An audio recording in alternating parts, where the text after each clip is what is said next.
Muita pauta para falar hoje, então eu vou direto ao ponto sobre um dos eventos que eu digo mais marcantes e repudiáveis da história do Brasil, que foi a condenação do presidente Jair Bolsonaro a 27 anos e 3 meses de prisão. Bolsonaro foi condenado pelo planejamento de um golpe discutido em uma reunião que ele não estava, através de um documento que ele não redigiu ou colocou em execução, e cujo alvo era a democracia de um país que ele sequer estava quando o dito golpe teria ocorrido. E não tem como eu não começar o programa falando sobre isso, porque qualquer um que veja essa sequência de fatos não tem sido e não tenha sido completamente corrompido pela ideologia, vai ficar absolutamente indignado. Aliás, me responda você aí no chat se você está ou não indignado com a condenação do presidente Bolsonaro a mais tempo de prisão do que, por exemplo, a Ana Carolina Jatobá, que participou do assassinato da Isabela Nardoni. Me responda você no chat se você acha que isso deve ou não gerar indignação. Por exemplo, você está indignado que o presidente Bolsonaro foi condenado a mais tempo de prisão do que o goleiro Bruno, que assassinou Elisa Samúdio e deu pro cachorro comer? Mais tempo do que a Elise Matsunaga, que assassinou e esquartejou o próprio marido? Ou André do Rap, um traficante internacional? Me respondam vocês, honestamente no chat. Vocês estão indignados? Ou vocês enxergam essa decisão com profundo respeito? A forma com a qual nós devemos encarar essa condenação é tratando-a como absolutamente inaceitável. E olha, nós tivemos o privilégio de ter, de fato, um ministro do STF passando 14 horas explicando ponto a ponto sobre como esse processo é uma farsa, é nulo, é um ato político montado para perseguir opositores em um tribunal de exceção. Ele mostrou, para além de qualquer dúvida, que não há provas contra Bolsonaro e que esse processo deveria ser, portanto, anulado desde o início, porque viola todas as prerrogativas do devido processo legal, viola direitos humanos fundamentais. Aí você pega todos esses fatos e eu imagino, diante de toda a repercussão internacional, de todas as falas duras das autoridades americanas, diante da fala de um ministro do Supremo Tribunal Federal, diante da indignação do povo brasileiro, você pega todos esses fatos e você vai imaginar que os advogados do presidente Bolsonaro, que deveriam defender os interesses do seu cliente contra a perseguição sofrida por ele, estariam, no mínimo, tão indignados quanto você, ou mais.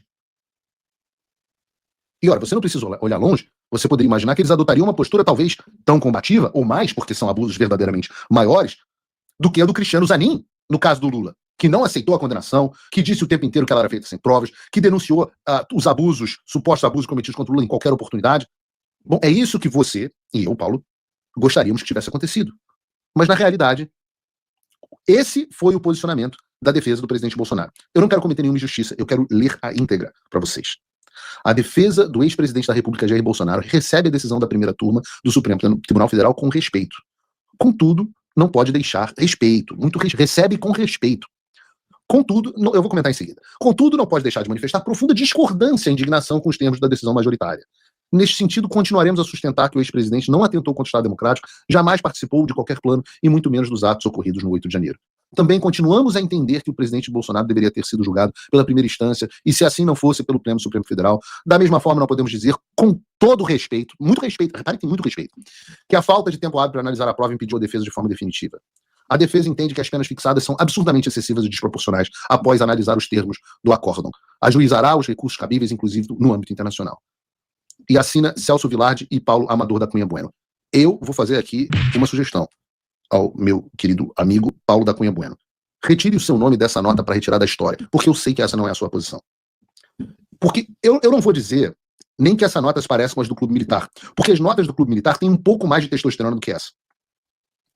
Eu vou deixar de uma vez por todas claro aqui no ar, e eu lamento ter que utilizar palavrão, porque algumas pessoas não gostam, mas o palavrão é necessário para explicar e expressar o que eu vou dizer agora. Me dá a câmera 2 aqui, Bruno. Respeito é o caralho. Celso Vilardi, essa é pra você. Você é um homem digno, embora essa postura seja indigna, você é um homem digno, correto, não acho que agiu de má fé em momento algum, capaz. Mas todo respeito é o caralho. Respeito é algo que você tem com o que merece respeito. Respeito com alguém que comete os abusos que você listou é coisa de verme, é coisa de quem não tem espinha dorsal ou de quem tem outros interesses profissionais futuros. Esse respeito pode ser tirado da nota. Não se compara ao nível quase sexual de bajulação do Juca, o advogado Braga Neto. Não se compara. Há níveis aqui. Se alguém olhasse para mim do jeito que o Juca olha para o Alexandre de Moraes, eu acharia que quer me dar. Eu acharia. Mas todo respeito é o que você deve à Nossa Senhora. É o que você deve à Madre Teresa de Calcutá. É o que você deve ao Papa. É o que você deve ao povo. Você deve todo respeito. Todo respeito você deve às pessoas que construíram as instituições da história. É respeitável, de fato, da gente ter 3 dos 5 ministros com impedimentos claros? É respeitável o fato deles terem condenado o cliente de vocês sem provas? É respeitável o fato de vocês, advogados que escreveram essa carta vergonhosa, terem sido humilhados pelo relator do processo? Com direito a risinhos? É respeitável o cliente de vocês ter tido direito ao devido processo legal, ampla defesa e ao contraditório violados? Ora, então, profundo respeito é o caralho. Tem que escarrar na cara desses caras. Vocês validam essa merda. No voto da Carmen Lúcia, ela faz questão de falar isso. Ora, o processo foi tão respeitado que os advogados fizeram um trabalho maravilhoso. Eu teria vergonha no meu nome associado a essas coisas. Por isso que eu falo, Paulo, tira o seu nome daí. Como que eu vou explicar o fato de estrangeiros que não são advogados do presidente Bolsonaro, não têm absolutamente porra nenhuma a ver com o processo do Brasil, reagiram com mais vigor e dignidade do que a própria defesa do presidente Bolsonaro e dos demais réus à sua condenação? Pessoas sem testosterona validam, são cúmplices na validação dessa farsa. É uma defesa que não quis assumir a premissa original e fundamental desse processo. O presidente, o cliente deles, o ex-presidente Bolsonaro, tem a convicção de que roubaram a eleição dele e, portanto, buscou formas dentro da lei de impedir que esse roubo prosperasse. Não vendo alternativa dentro da lei, saiu do Brasil. Mas não houve coragem para defender esse ponto. E agora não há coragem. Não há uma vez na sustentação oral das alegações finais, não há uma vez a palavra farsa, a palavra tribunal de exceção, a palavra perseguição política, como bem disse Otávio Guedes na Globo News. E eu vou ter que concordar com o cara tem razão. E aí eu digo, nós não estamos nessa merda de dar gosto à toa. É por causa desse nível de omissão, de passividade que nós chegamos ao estado atual. Vejam, durante anos e anos e anos eu tive que lidar com a turma do deixa disso, vamos botar panos quentes, não vamos irritar o tribunal, não vamos criar animosidades. Agora, menos é mais. Eu odeio gente que fala com chavão no lugar de palavra, cara. O cara não sabe falar, ele joga um chavão que parece a porra do ditado popular da vovó e aquilo parece que dá certo. Menos é mais. Quantas vezes não se ouviu isso? Menos é mais. Não podemos ser maiores do que o próprio processo. Outro chavão. Isso me deixa, porra, desesperado, porque eu tô dando a minha vida aqui pra essa história. E, porra, eu não tenho coragem de falar o óbvio. É absolutamente desesperador. E, obviamente, eles não estão sozinhos. É uma turma, é uma corja. Vem o presidente do partido, o presidente Bolsonaro. O que diz o presidente... Bota a porra do vídeo do Valdemar aí, antes que eu tenha um AVC nesse programa. Seguinte, o Supremo decidiu, nós temos que respeitar. Mas o Supremo só está fazendo isso porque tem apoio do governo. Por que nós temos que respeitar o que o Supremo decide? Por que nós temos que respeitar? Por que nós temos que respeitar um violador de direitos humanos sancionado pelos Estados Unidos? Por que eu tenho que respeitar um comunista?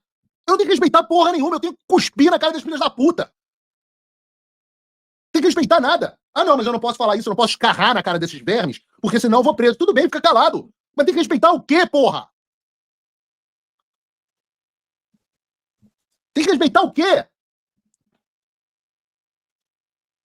Tem que obedecer. Obedecer pela força. Se entra um cara aqui na minha casa, bota uma R15 na minha cabeça e me manda plantar bananeira, eu vou obedecer. Pra não morrer. Mas eu não vou dizer, não, respeito tremendamente o bandido que veio aqui, estuprou minha mulher, bateu na minha filha, botou uma arma na minha cabeça, comeu meu rabo, e eu tenho enorme respeito. Não tem respeito nenhum. É bandido. Como é que você tem respeito por bandido?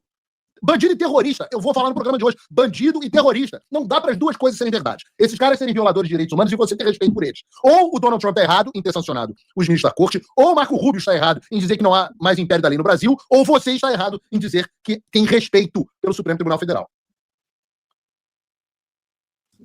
O governo está do lado dele. O Lula está do lado deles. Então esse é o grande problema. Foda-se o Lula! Esquece o Lula!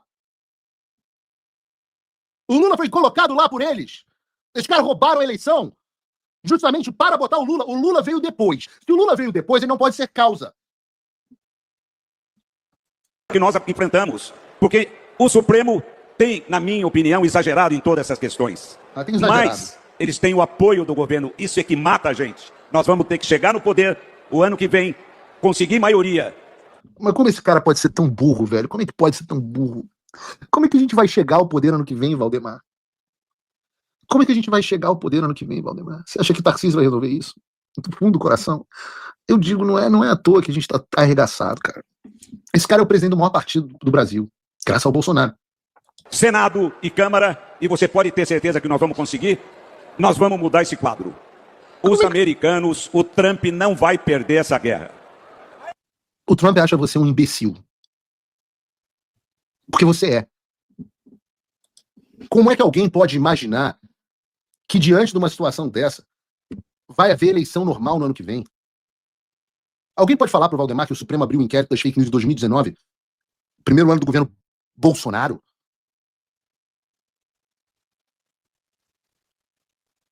Eu tenho a impressão de que o Valdemar está cagando e andando para a prisão de Jair Bolsonaro. Ele acha que falando essas bobagens vai incentivar você, o eleitor, a votar no partido dele e nos candidatos dele. Mas sabe qual é a realidade? O PL pode eleger metade dos políticos no Brasil no ano que vem. Mas se não resolver o problema do ativismo judicial no Supremo, que decide tudo sobre todos, isso não vai adiantar nada. Esse é o quadro atual. O maior líder da direita foi condenado a 3 décadas de prisão. Os advogados e o presidente do seu partido dizem que tá tudo bem e que tem enorme respeito. E o cara acha que vai resolver o problema na eleição do ano que vem. Que eleição? Que eleição, meu filho? Você acha mesmo que você vai fazer um acordo com o Tarcísio, com o Centrão, vai botar o Tarcísio no poder e vai eleger os senadores? O Alexandre vai deixar os senadores que você quer que sejam eleitos, não vai ter age contra todo mundo, os deputados não vão estar absolutamente silenciados e castrados, e que aí a gente vai conseguir resolver o problema? Ora, não é possível ser tão burro. É quase criminoso ser tão burro assim.